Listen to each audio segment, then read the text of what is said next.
Hey Bob, hey Jonathan.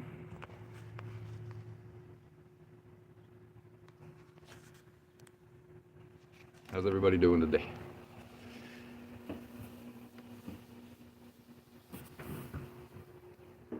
Oh.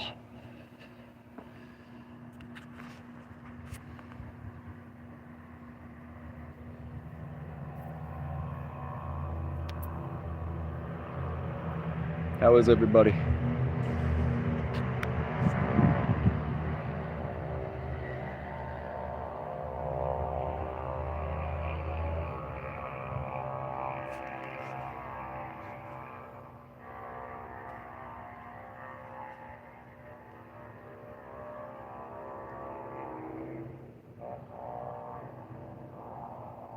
What's up? I'm good. How's your weather? Probably cold and snowy. You can see it's sunny here and no snow. It's a little chilly outside today though.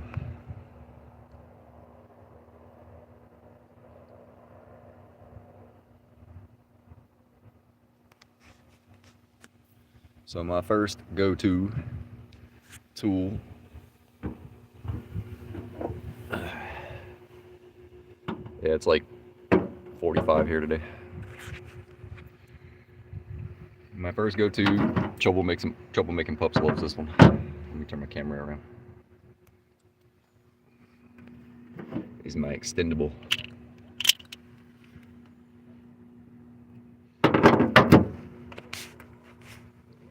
I bought that one, I think at Walmart because I needed a ratchet like really quick, and I bought it in like 2014, but it is a flex head.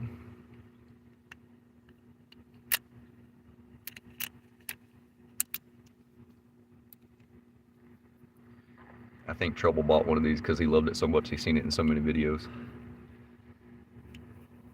It's a 3/8 drive, and it locks the socket on. If I can find the thing, yeah. I put this thing through the ringer. That's just my normal go-to, just when I'm doing some hand stuff. Just eat stuff that's easy to get to, and that I don't need a lot of torque for. But for brake jobs, I'll use like to push the pads back in. These are actually Cornwell. I bought these in a hurry. These are Ratcheting Brake Pad. I think you guys have seen me use this in a couple of brake videos before. Like I said, this was probably like 15 bucks.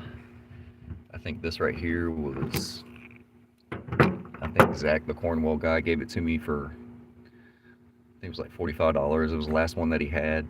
He just wanted to get rid of it. Moving on to other hand tools. This is the, I'm not playing around, you're gonna come off.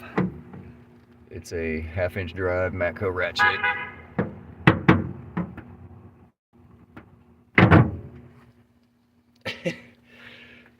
It's like 3 feet, I think.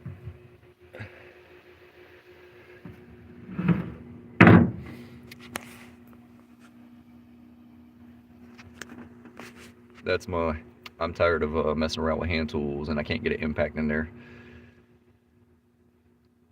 And I'm not playing around anymore and you're coming off. It's also flex head.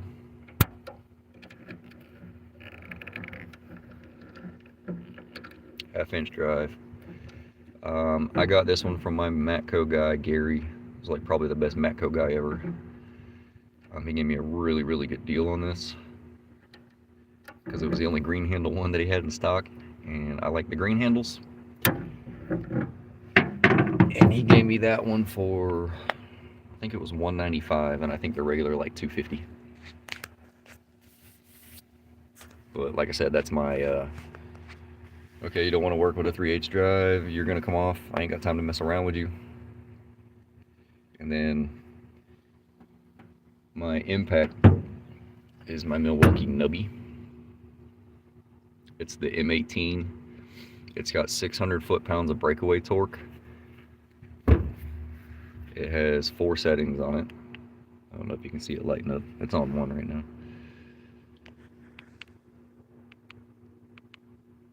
So 1 is like not full torque, 2 is halfway, 3 is full, and then the 4th setting there is an auto turn off, and then when you're backing the bolt off, once the bolt's free, it'll slow the RPMs down so you don't like fling a bolt everywhere. The battery on this thing lasts for a long time. It's torquey. And it has a light on the end of it. So these just without the battery is $229, I think, but I got it with the battery and a charger for $250. And those are my 4 basic, like pull them out of the toolbox. Obviously, you know, you gotta have sockets on the end of it to fix it. My chrome sockets, I use Matco, but you see that's Cornwell. That's because I needed one like really quick. I had a cheap one that didn't work. This is by far my favorite ratchet.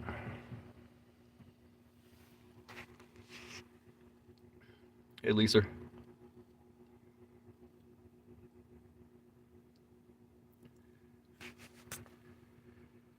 So what's everybody up to? What kind of questions you got? I know Trouble making pups loves this ratchet. You know what? When I buy a new one, I'm gonna give him that one.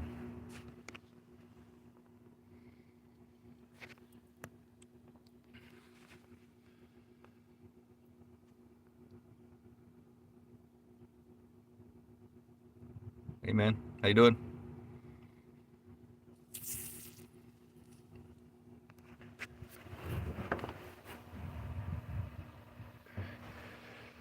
My favorite DVOM, I have a Fluke, and the Fluke I actually got for free because I used to work on the military base as a contractor fixing military vehicles, and they have a budget that they have to spend, and they had a whole bunch of them, and they were like, here, have a Fluke, because they ordered a whole bunch. Here, take one. I think I got like 3 of them, and I sold 2 of them on eBay.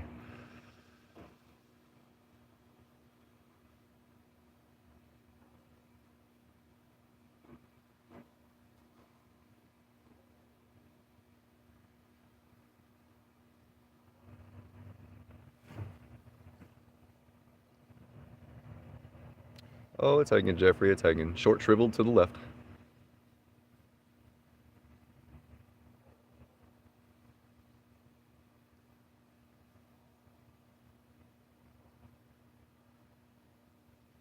I know you guys got more questions than that.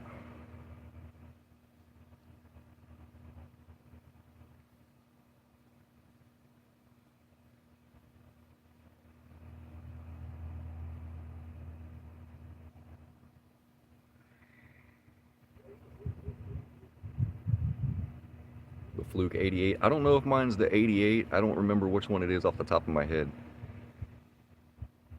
I know my buddy Andrew, the Flukes that we got for free because he was working with me, I know he's still got like 2 of them in his toolbox that are still in the box. So I'll see if he'll let me have one. I'll do a giveaway for you. My most disliked tool,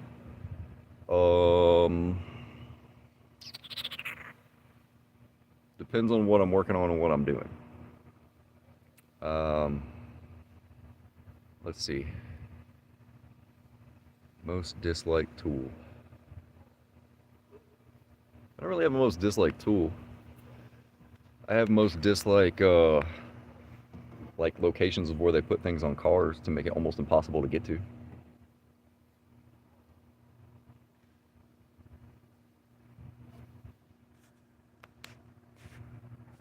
Do I have an amp clamp? Yes, I do. How's the weather been? Did you get any snow? No, I didn't get any snow. Weather's Thursday and Friday was like 74, and then Saturday and today was like, it's in the 40s.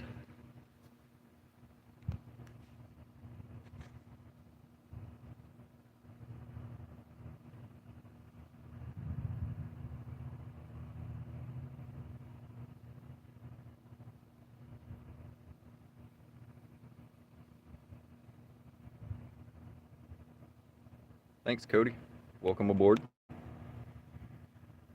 Lisa, Jeffrey, Bob, Um, Troublemaking Pups, Biking His Boy, all these guys have been subscribed for a little while. They're a really good group of guys.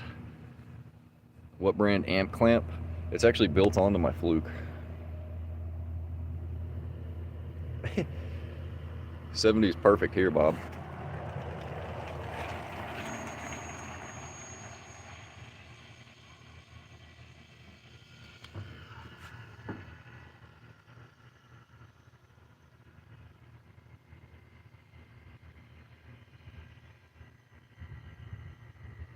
Easiest front wheel drive vehicle to work on for me. Front wheel drives really aren't that bad. Any of them. All wheel drives are a pain in the butt. But the easiest one I found to work on, the Escape's pretty easy. The Taurus. The Taurus is pretty easy. I've done a lot of catalytic converters on those.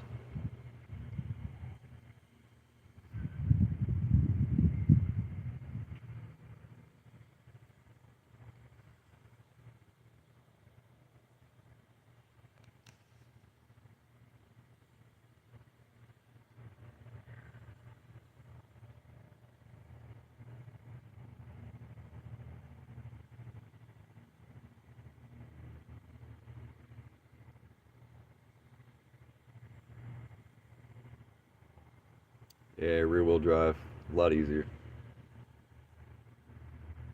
Any vehicle I want to see and run from instead of working on. Anything Chevrolet, anything Dodge, because it's a nightmare. BMW, Mercedes. A lot of these new Audis, you got to take half the car apart to do an oil change on them.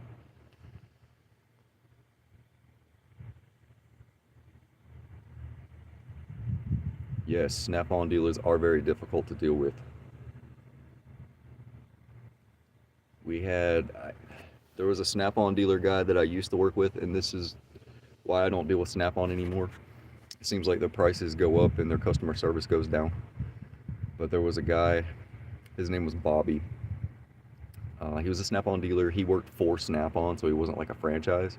But you can never get anything warrantied out through the guy. I had a Snap-on gun that wouldn't break a 9/16 bolt loose. And then he said he refunded me the full amount.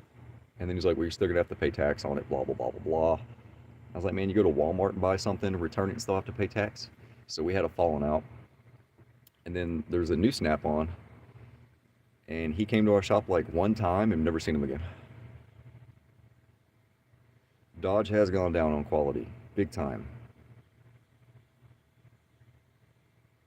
Audis, yes. Ugh, pain. It doesn't matter what you're doing. These things are a pain in the butt. So Dodge is actually Fiat. Yeah, they're garbage. I mean, I'm not trying to knock a brand or anything. They can't seem to get it right. Snap-on is overrated. Snap-on, you know how they got their name? Because they started out with 5 tools that would snap together to make one. Yep, Fiat bought Dodge. It started to go downhill. They've had major electrical issues with fuel pumps, camshaft issues, lifters. I actually had somebody comment a little bit ago about his key fob. It says key fob not detected. It's actually the radio frequency hub module. Yep, that's how Snap-on started. They had 5 tools. Yep, fix it again, Tony, Fiat.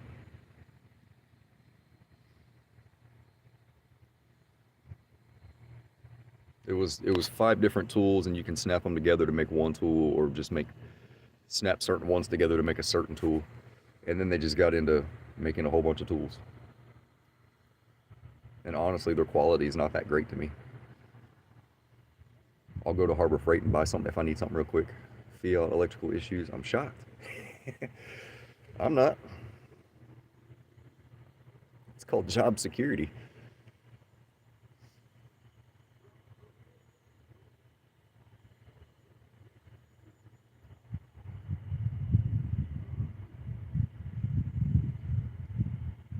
Yep. Biking Its Boy, I need you to email me. I got something I need to talk to you about.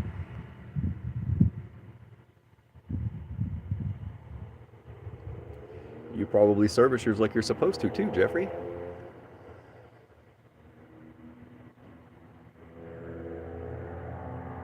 Oh, Volkswagens are a pain in the butt to work on.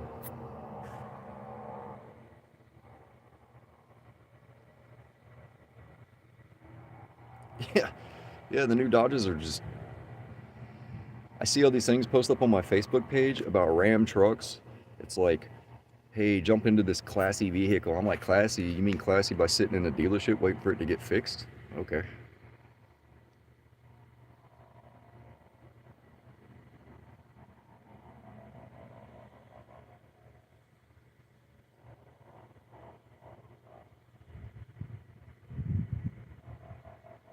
Dude, it got chilly out here. Jesus. Yeah, that's 700 miles ain't junk. That ain't nothing. We had a police car with like 1,200 miles on it. Had to get a new engine.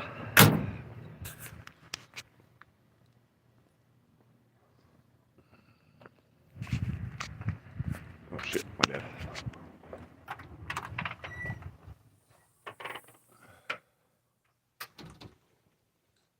Yep, engine locked up. Guess I drank my drink.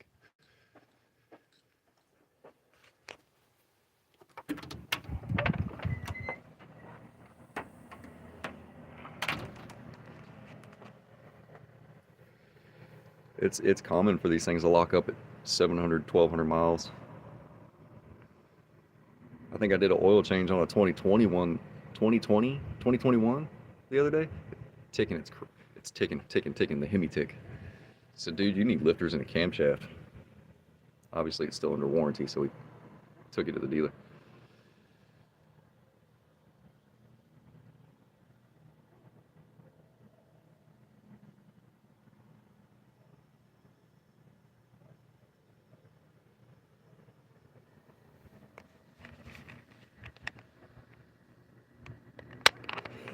Don't avoid the Ford, man. Come on.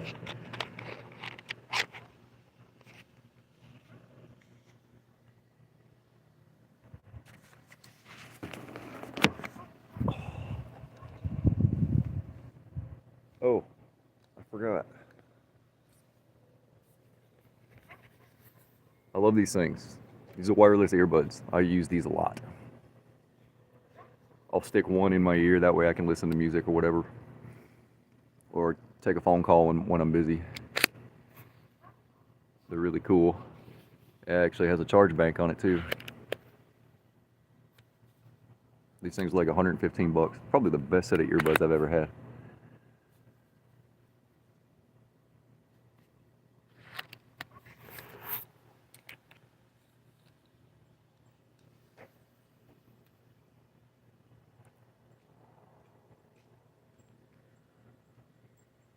GM Dodge died.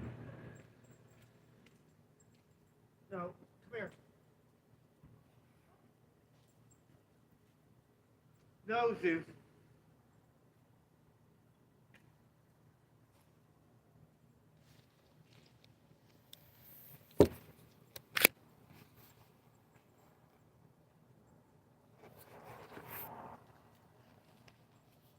And they're like magnetic. They're stuck in there too. There we go.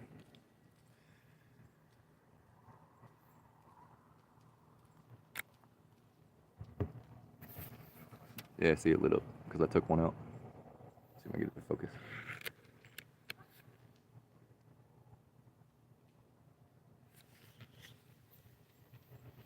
Hey, what's up, Trouble?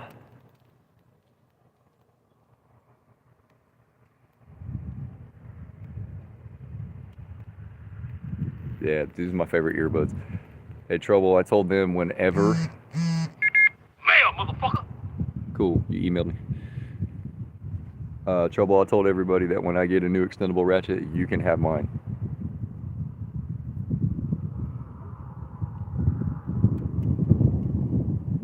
GM grenade makers. Audi. Asshole usually drives it. Dodge. Avoid. Stay away. Steer clear.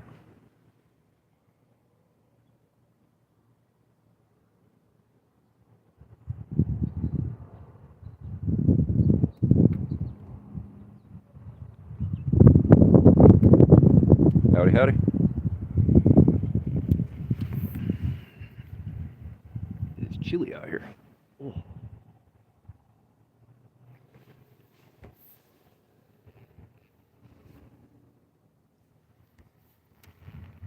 What other questions y'all got? Trouble, you got in here a little late.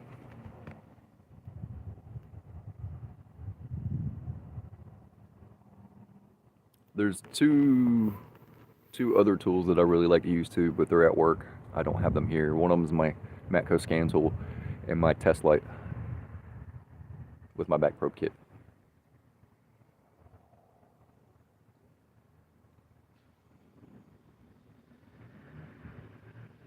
Four rings of financial ruin. It's true. BMW, bring money with, bring mama's wallet.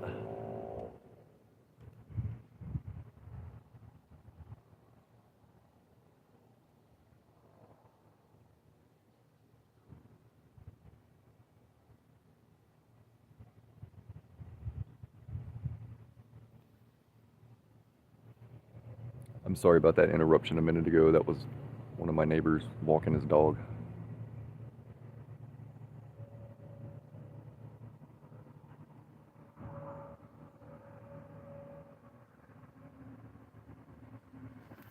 Trouble, do you want to see my Go-To Ratchet? My You're Coming Loose Ratchet?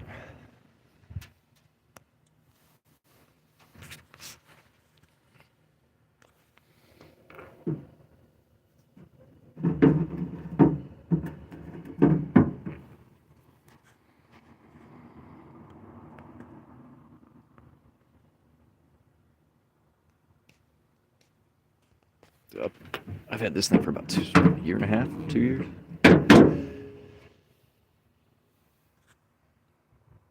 I love that impact though. That's probably because it's so short. You guys have seen me, I did the tune-up on that Kia with it. There's the infamous extendable.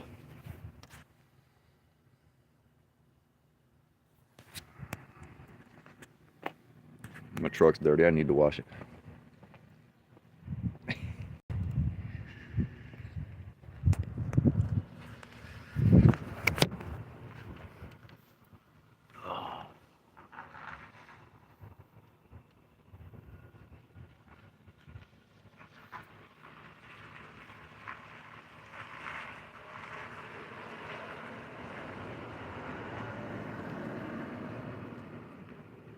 What other questions you guys have? Anything, ask me anything.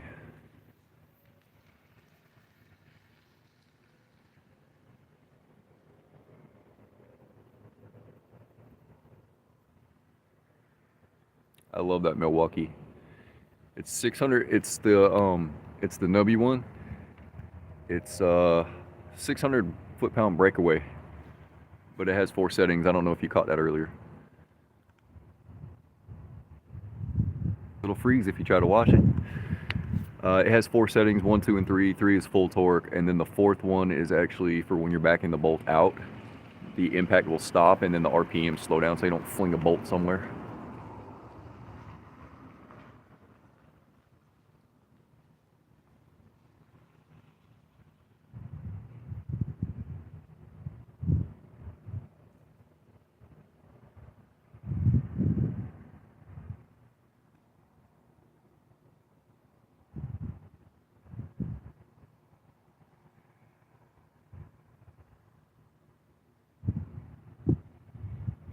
Yes, actually I do. Hang on just a second.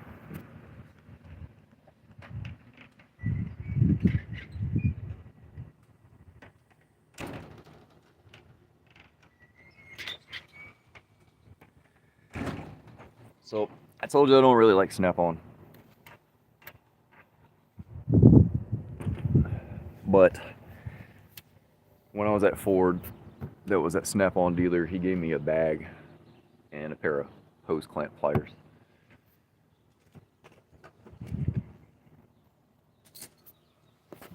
It's kind of messy because I did a job for a buddy yesterday. There's a whole bunch of crazy shit in here. Just some of the basic stuff depending on what I'm going to go do. I had a coolant leak on an F-150 yesterday that I had to fix. hose clamp pliers.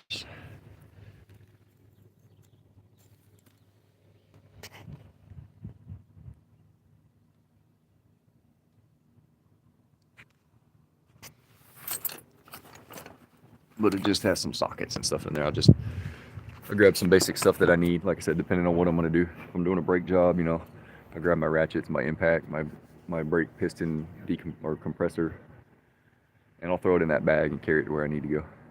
If I got to do something big, like a bigger job, I'll probably take it over to my parents' house. 400 G's of data is a lot.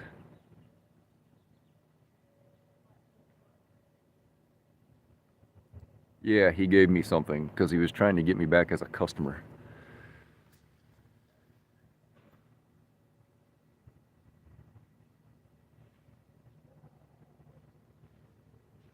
Giving me a $25, $30 bag is not going to get me back as a customer.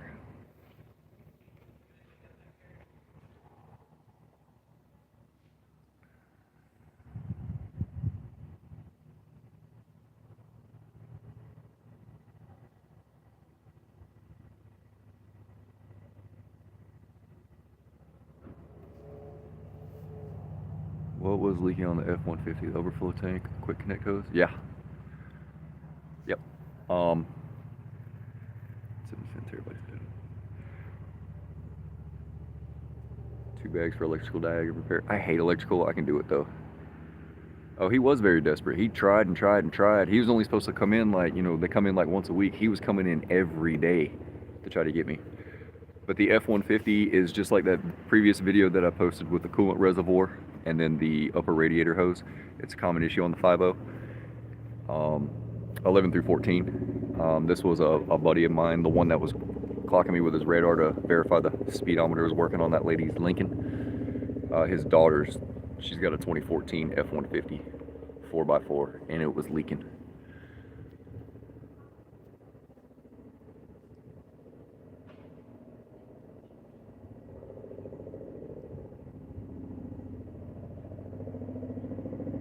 It's a 14 F-150 4x4 with the 5.0. She's got like 92,000 miles on it. She's getting ready to do her 100K service.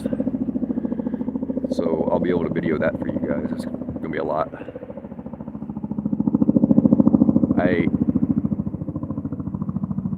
Yeah, you can't fix stupid, man.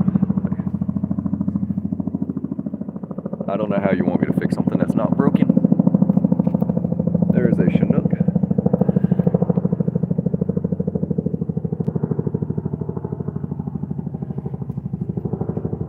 Oh, electrical diag. I hate electrical, but it's one of those things that needs to be done. And the more you do it, the better you get at it. But still, I hate it. Obviously, if you know you need power, you need ground, and electricity follows at least path of resistance, you can basically go from there. Yeah, he's a little high up. I don't know if you'll be able to see him. He's headed to probably back to Fort Bragg.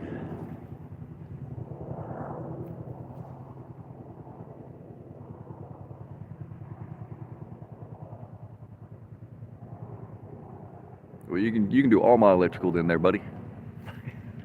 You can have it.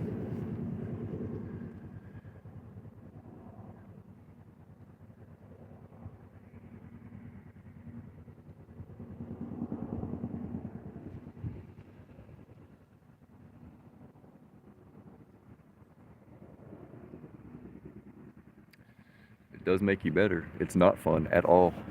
I might have to disagree with you there. I know y'all got more questions. It doesn't have to be automotive. We can talk about anything. Did you drive into the train because your GPS told you to?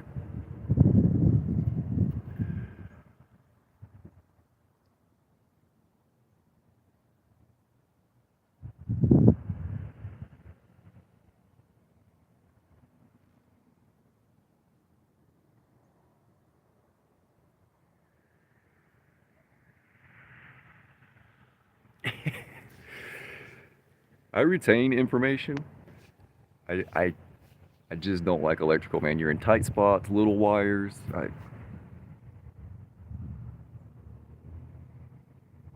I'd rather just rebuild an engine or a transmission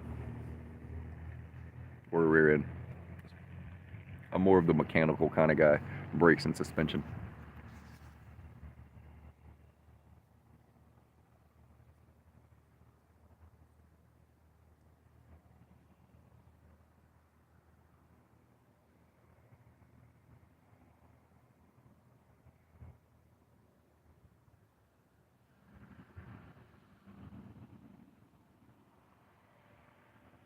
Retrain Monday.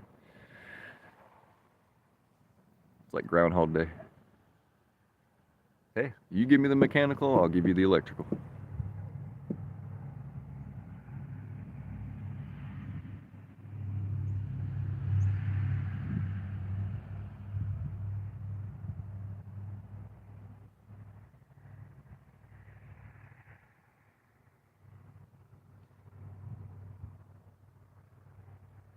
Mechanical. I like knowing how, it just amazes me still that the way that they create these things, like little chains and gears, and how bolt threads hold things together.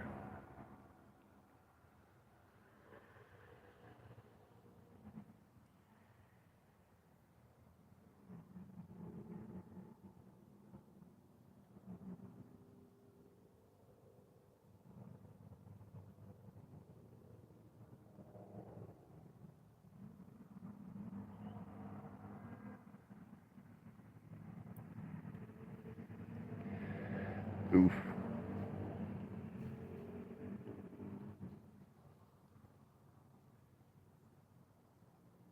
I just, like I said, I hate electrical. I mean, I'll try to figure it out, and if I get stumped, then I'll ask somebody for help.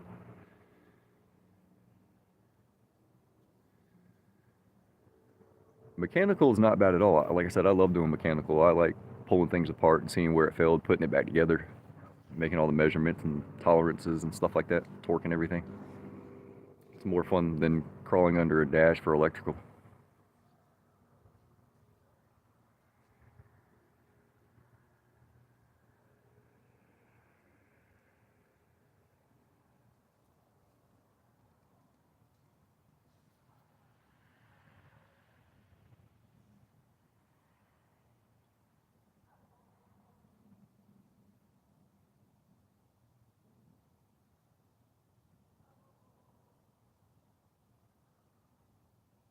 Your stove blew up. Did you charge yourself a 1 hour diag?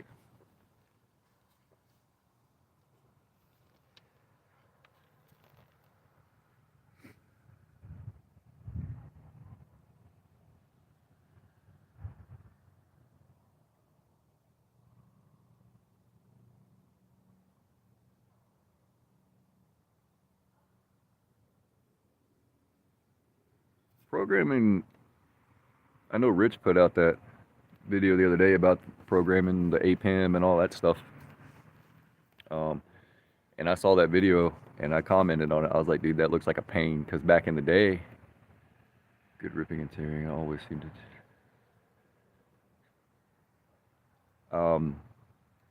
So when I was at the dealership, when it came in for a program, my boss actually had the USB sticks on his desk, and depending on what the vehicle was and what the update was, it was actually labeled on that USB. Pull the car in, stick it in there, let it do its thing, and good to go. If you're doing like a body control module or something like that, obviously you use the computer and stuff. It was a little easier. Like key programs, you had VCM1, VCM2, which is vehicle communication module, hooks up to the computer, and depending on what year it was, key programs were pretty easy. You had to go into PATS functions, which is passive anti-theft system, and if it was like a key, it'd take 10 minutes, but if it was a push button, it would get the key code or whatever and download it, and it would do a lock cycle and you're done.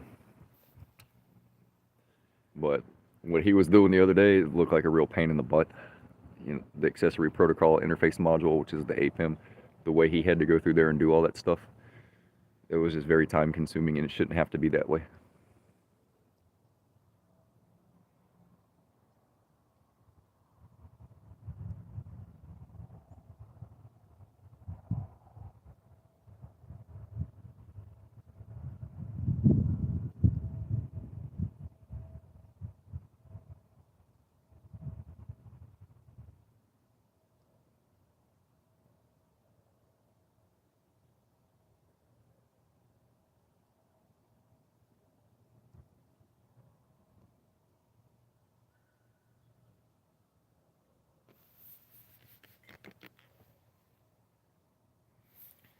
Yeah, you can program it from another car.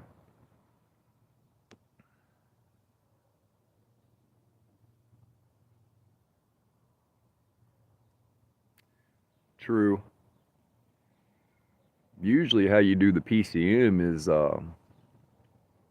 it depends, like if you're replacing it before you take the old one out, you would save the as-built data, and then you just follow the directions.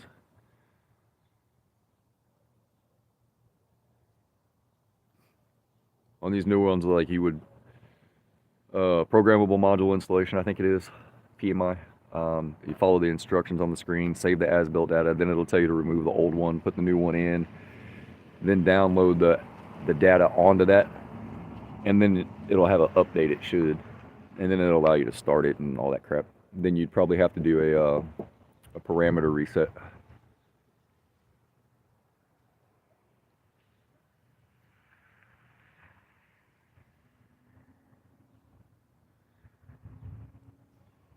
That's because they don't want you to put it in there. My scanner, my personal one, is, I have two. I have the little Matco one that you guys have seen in a couple of the videos where I was doing some check engine lights and stuff, the little red one. And then I actually have an IDS. When I worked at Ford, I bought an IDS, which is an integrated diagnostic software, and I probably need to update that. And that's just for Fords only.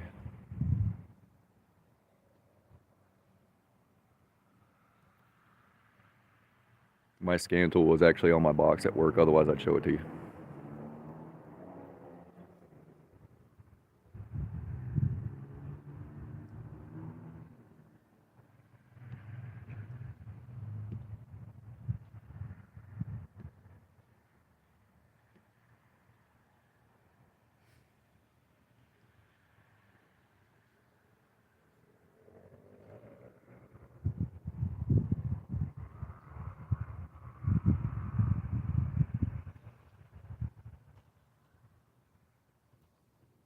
You guys got any other questions?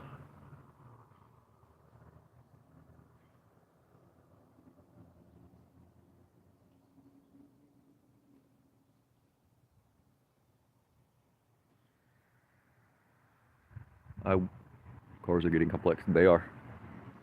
There's a module for everything and a sensor for everything. I will have some great news for you guys here coming up pretty soon. What was the worst electrical nightmare you had? When I worked at Ford in Texas. F-150. 2017.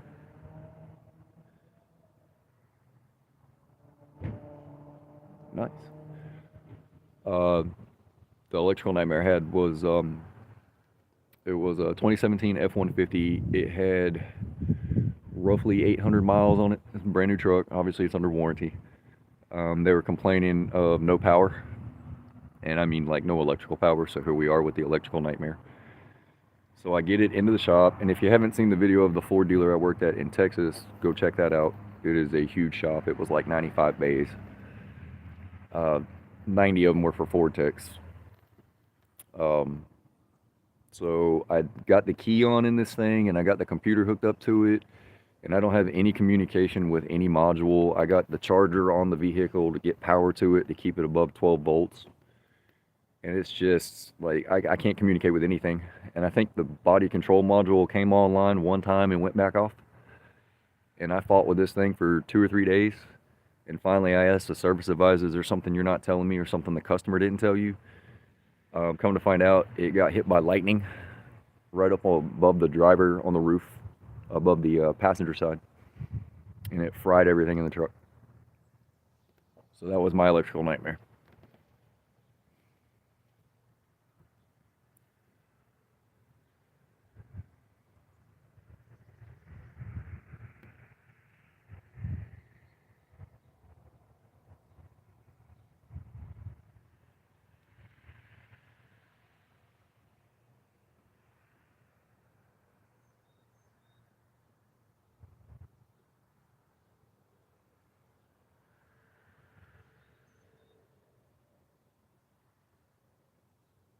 Where at in Texas are you?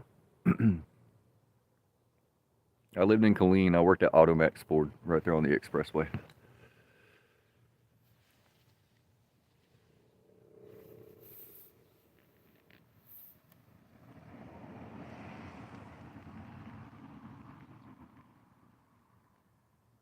Nice. You're in the Fort Hood area? You're in the Copper's Cove, Fort Hood area? Oh, you're in okay, San Antonio. 120 volts to jump this car. Holy crap.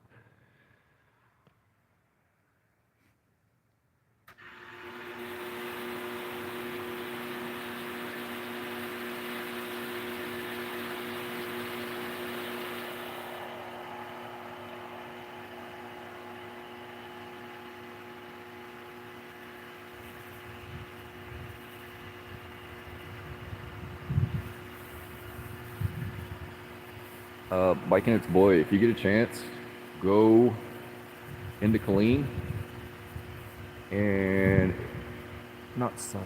Oh, damn. Veterans Memorial Parkway or driveway, whatever it is. Turns out the one thing they didn't. Shit. I lost it. It's Veterans Memorial Drive or whatever it is in Killeen. Go to the Papa John's down there and go in there and bug Ryan. Tell him I sent you. You'll probably get a free piece out of it. The wiper motor shorted internally, not to ground, and it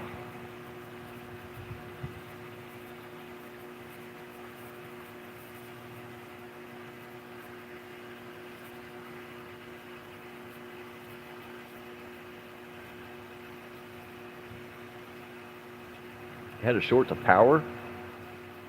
So it didn't have a short to ground, it had a short to power. But it must have been after the load, because if it was before the load, it would stayed on.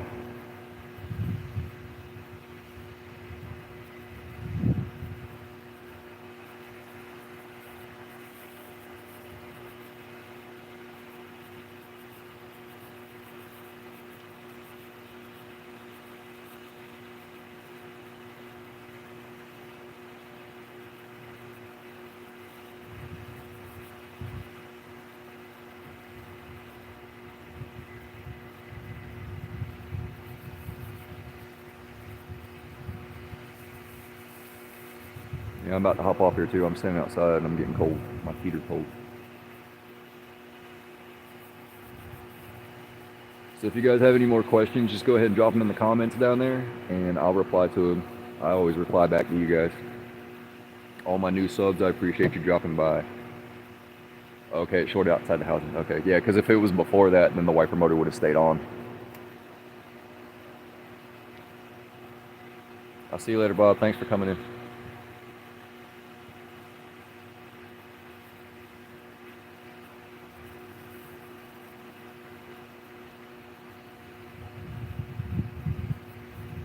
But anyway, you guys stay tuned. There will be, yes, my bubble has been meticulously maintained since my new uncle bought it.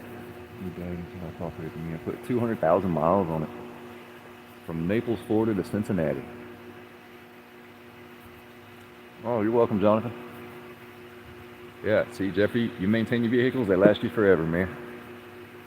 But I do have some good news coming up for you guys soon. Hopefully sooner than later.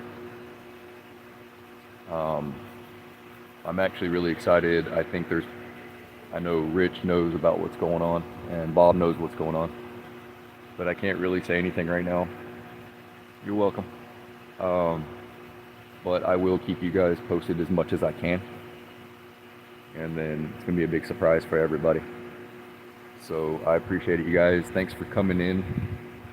If you guys have any other questions, drop them in the comments and I will get to them. I love each and every one of you. Okay, I will see you guys on the next one.